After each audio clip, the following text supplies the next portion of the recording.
Hello friends, स्वागत है आप सभी का आपके अपने YouTube चैनल लर्निंग अड्डा 21 में।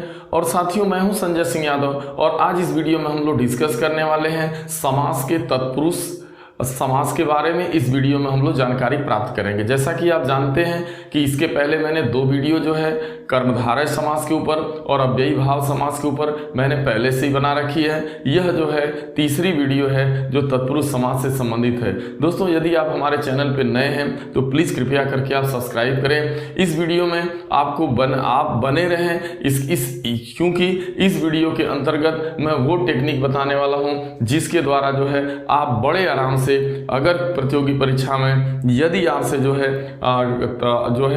आपका तत्पुरुष समास से संबंधित प्रश्न आता है तो मैं दावा करता हूं कि आप यदि उस टेक्निक को अच्छे तरीके से समझ लिए तो निश्चित रूप से आपका यहां से क्वेश्चन गलत हो ही नहीं सकता। तो चलिए सीधा बात करते हैं तत्पुरुष समास की। तो देखिए, तत्पुरुष समास में क्या होता है कि जिस समास का बाद का, यानी जिस समास का बाद का अथवा उत्तर पद प्रधान हो, यानी देखिए कोई भी समास जो सामासिक शब्द होता है, जैसे हम लोग कोई भी इसमें सामासिक शब्द ले लेते हैं। जैसे आप ले लो गगन चुंबी, यानी आपका लिखा गया है गगन चुंबी। तो जो गगन चुंबी है यह पूरा एक सामासिक शब्द है। इसके दो पद हैं, इसमें एक आगे वाला पद है और एक बाद वाला पद है। जो आगे वाला पद होता है उसे हम लोग क्या कहते हैं? पूर्व पद कहते हैं। जो बाद वाला पद होता है उसे उत्तर पद की संज्ञा देते हैं। तो आगे वाला पद आपका पूर्व पद, बाद वाला उत्तर पद, और समस्त को मिला करके आपका जो है एक सामासिक शब्द बनता है, या जिसे आप कह सकते हैं समस्त पद। तो समस्त पद, तो इस समास की जो खासियत होती है, इसका उत्तर पद का मतलब यानी जो बाद वाला यानी जो दूसरा पद है वो प्रधान होता है, और पहला पद जो होता है, जो पूर्व पद होता है, वो आपका गौण होता है। यह चीज आपको अच्छे से समझनी है। फिर जो बहुत बड़ी इसकी पहचान है, जो इसके अंदर टेक्निक होती है, वो यही होती है कि तथा दोनों पदों के बीच कारक चिन्ह लुप्त होता है। यानी दोनों पदों के बीच यदि आप विग्रह करेंगे तो देखिए, पहली बात तो दोनों पदों के जो बीच, यानी यहाँ पर आप देख रहे हैं गगन और चुंबी है, तो इन दोनों पदों के बीच जो होता है वह कारक चिन्ह छुपा होता है।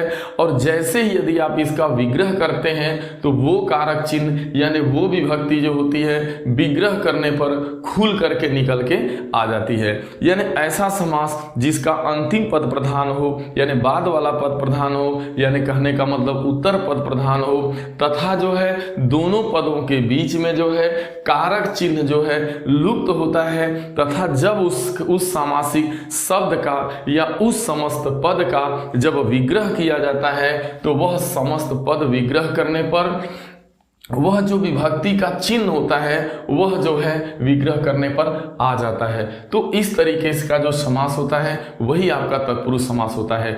तो जरा ध्यान देना है, सबसे पहले यदि आप तत्पुरुष समास तभी कर पाएंगे जब आपको अच्छे से विभक्ति का ज्ञान हो, आपको यानी विभक्ति यानी कारक का ज्ञान हो। तो जैसा कि आप जानते हैं कि हिंदी में जो कारक होते हैं उसकी संख्या आपकी 8 होती है। तो उन 8 कारकों को समझना पड़ेगा और उसके चिन्ह को जानना पड़ेगा कि वो कारक या 8 जो विभक्तियां हैं वो विभक्ति कौन है, यानी वो कारक कौन है और उसका चिन्ह क्या होता है। यानी लिखा गया है कि बीच में कारक चिन्ह लुप्त होता है। तो जब बीच में दोनों पदों के कारक चिन्ह लुप्त होता है, विग्रह करने पर वह ऑटोमेटिक जो है बाहर आ जाता है। तो जो चिन्ह बाहर आएगा तो उसी चिन्ह के सहारे हम पकड़ने का काम करते हैं कि वास्तव में यह हमारा तत्पुरुष समास है।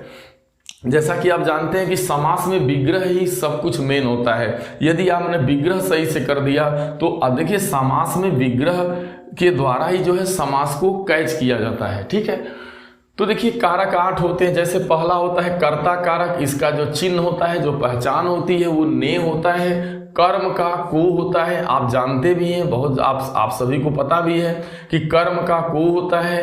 करण का से या के लिए होता है, संप्रदान का को के लिए होता है, अपादान का से होता है। देखिए जो अपादान हमारा होता है ना उसका भी से हो रहा है और करण का भी से है, तो दोनों में फर्क क्या है, यहाँ जो है दोनों के बीच संबंध होता है और यहाँ दोनों के बीच अलगाव होता है। जैसे पेड़ से पत्ता गिरता है, यानी पेड़ से पत्ता, यहाँ पे जो है पेड़ से पत्ता गिर रहा है, अलग हो रहा है। या गंगा हिमालय से निकलती है, गंगा हिमालय से निकलती है, यानी निकलती है का मतलब वो अलग हो रही है। और यहाँ जैसे राम पेन से पत्र लिखता है, यहाँ पेन एवं पत्र का जुड़ाव बना हुआ है। तो जहाँ पर दोनों में संबंध होता है वहाँ करण से, मतलब वहाँ का जो विभक्ति चिन्ह होता है वो से होता है, जहाँ अलगाव होगा वहाँ भी से होता है। तो दोनों का करण एवं अपादान दोनों का जो विभक्ति चिन्ह होता है वह समान ही होता है, बट इनमें ये अंतर होता है। संबंध जहाँ बात होती है, छठा जो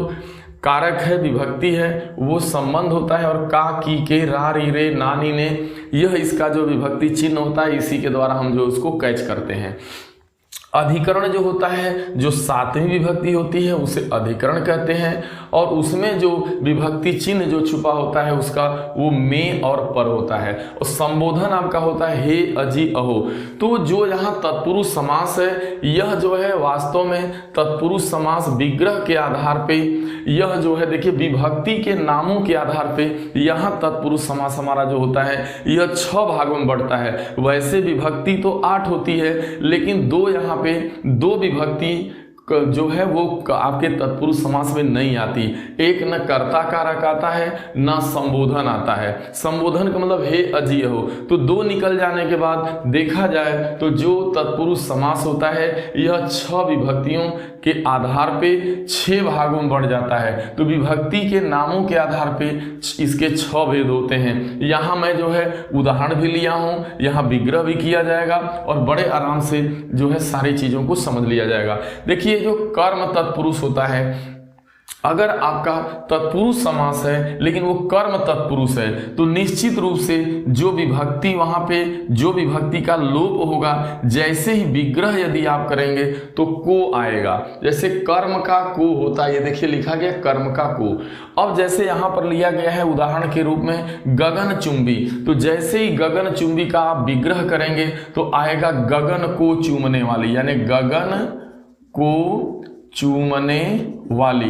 तो आप देख पा रहे हैं गगन को चूमने वाली, को आया ना, गगन चुंबी का जैसे ही विग्रह कर रहे हैं तो गगन एवं चुंबी के बीच को आ जा रहा है। यानी को क्या है, को एक विभक्ति है, एक कारक है। तो जिस समास के समस्त पदों का यदि आप विग्रह करते हैं, यदि उसमें विभक्ति का लोप हो, यानी विभक्ति चिन्ह विग्रह करने पे आ जाए, ने आ जाए, को आ जाए, के लिए आ जाए, या आपका का की के आ जाए, में आ जाए, पर आ जाए, सुमान, ये 6 में से जैसे कोई भी चिन्ह आ जाएगा तो निश्चित रूप से वो तत्पुरुष समास आपका होगा जो है। तो यहाँ पर जो होने वाला है वो तत्पुरुष समास है, बट अगर उसके काइंड में जाएंगे, विभक्ति के बेस पे देखेंगे तो अब आप कहेंगे यह कर्म तत्पुरुष बोला जाएगा।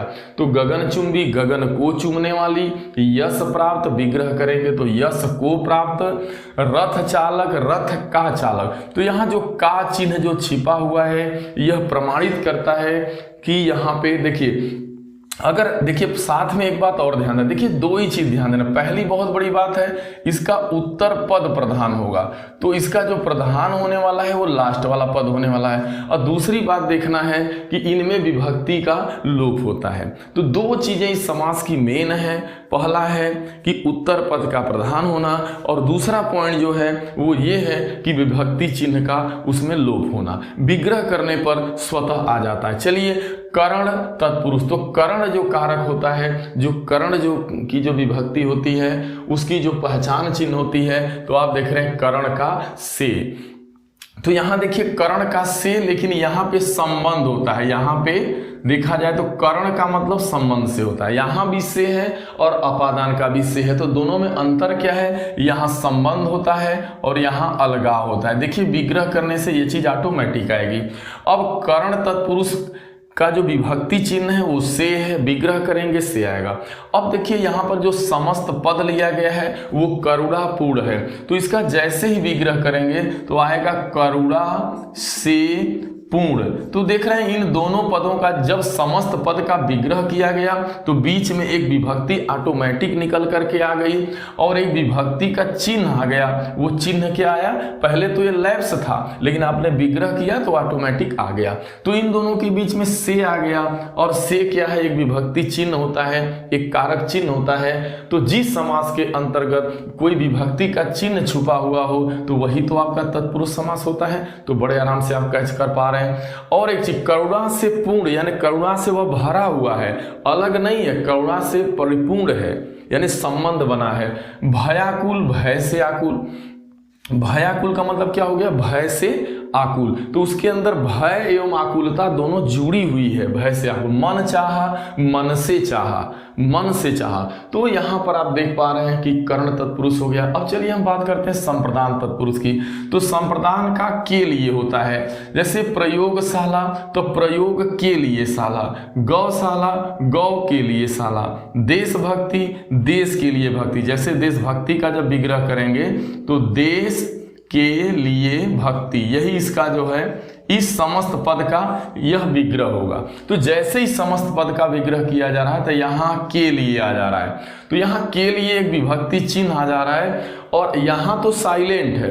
देशभक्ति अगर देखेंगे तो यहां पे छिपा हुआ है, लेकिन जैसे ही आपने विग्रह किया तो ये बाहर आ गया, यानी जो लैप्स था अब वो अपना प्रदर्शन कर दिया। तो के लिए क्या है, एक आपका जो है विभक्ति चिन्ह है और वो किसका चिन्ह होता है, संप्रदान का होता है। तो इस नाते से इसे क्या बोल दिया गया, संप्रदान तत्पुरुष। अब यह हालांकि आपके एग्जाम में संप्रदान तत्पुरुष, कर्ण तत्पुरुष, अपादान तत्पुरुष ये नहीं पूछा जाता है, लेकिन आप इन चीजों को समझ लें अच्छे से ताकि कभी भी किसी भी प्रकार का आपको डाउट न रह जाए। अब आगे बढ़ते हैं। आगे देख रहे हैं आप जो दिया है वो अपादान। देखिए अपादान, देखिए कर्ण का से और अपादान का से दोनों का विभक्ति चिन्ह एक ही है, बशर्ते यहां जो है वो ऑटोमेटिक पता चल जाएगा कि अलगाव हो रहा है। जैसे धनहीन, तो इसका जैसे ही विग्रह करेंगे आप तो होगा धन से हीन। तो यहां देखिए धन उसका चला गया, यानी व्यक्ति से धनहीन है, इसका मतलब धन उसके पास नहीं है, अलग हो गया। तो यहां अलगाव हो रहा है, यहां से आया है बट अलगाव हो रहा है। तो इस तरीके से यह देखा जाए तो अपादान। हालांकि ये सब चीजें आपसे नहीं पूछेगा 6 प्रकार, डायरेक्ट ये उदाहरण आता है और पूछता है इसमें कौन सा समास है, तो तत्पुरुष। लेकिन आप समझ लीजिए अच्छे से। बलहीन तो बल से हीन, अब बलहीन है, बल बिल्कुल निकल चुका है, उससे बाहर हो चुका है। बलहीन, गुणहीन, गुण से हीन। तो यहां पर आप देख रहे हैं कि जो है विग्रह करने पर से चिन्ह आ रहा है, इस नाते से यह जो अपादान तत्पुरुष। अब संबंध की बात करते हैं तो जो संबंध का जो चिन्ह होता है, जो संबंध कारक होता है उसकी पहचान होती है, उसका जो चिन्ह होता है का, की, के, रा, री, रे, नानी, ने। देखिए यहाँ उदाहरण लिखा गया राजपुत्र, जैसे ही विग्रह करेंगे तो आएगा राजा का पुत्र, तो राजा का पुत्र। तो राजपुत्र एक समस्त पद है, विग्रह आपने किया तो राजा का पुत्र आ गया। अब इन दोनों के बीच में का चिन्ह आ गया और का चिन्ह का मतलब होता है, यह का एक विभक्ति चिन्ह है। जिस समास में विभक्ति का लोप हो और अंतिम पद प्रधान हो वही तो कर्म और वही तो आपका तत्पुरुष समास है। तो राजा का पुत्र, इसका मतलब यहां पर आपका तत्पुरुष समास है, क्योंकि पुत्र यदि राजा लिख दिया जाए तो कोई अर्थ नहीं निकल रहा है। राजपुत्र, पुत्र मेन है, राज यहाँ गौड़ है, पुत्र मेन है, राजा का पुत्र। तो यहाँ पुत्र जो है प्रधान है और दोनों के बीच को का विभक्ति का चिन्ह छुपा हुआ था जो बाहर आ गया। चलिए ठीक है। अब लास्ट है आपका, कह रहा है अधिकरण तत्पुरुष।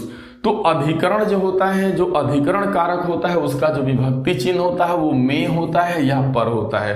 तो यदि आप जो है किसी समस्त पद का विग्रह कर रहे हैं और विग्रह करने पर यदि कारक चिन्ह में और पर आ रहा है तो वहां पर निश्चित रूप से आपका जो है तत्पुरुष समास होगा। और वो भी अगर पूछा जाए वो कौन सा तत्पुरुष समास है तो आप बताएंगे अधिकरण, यह भी बता सकते हैं आप।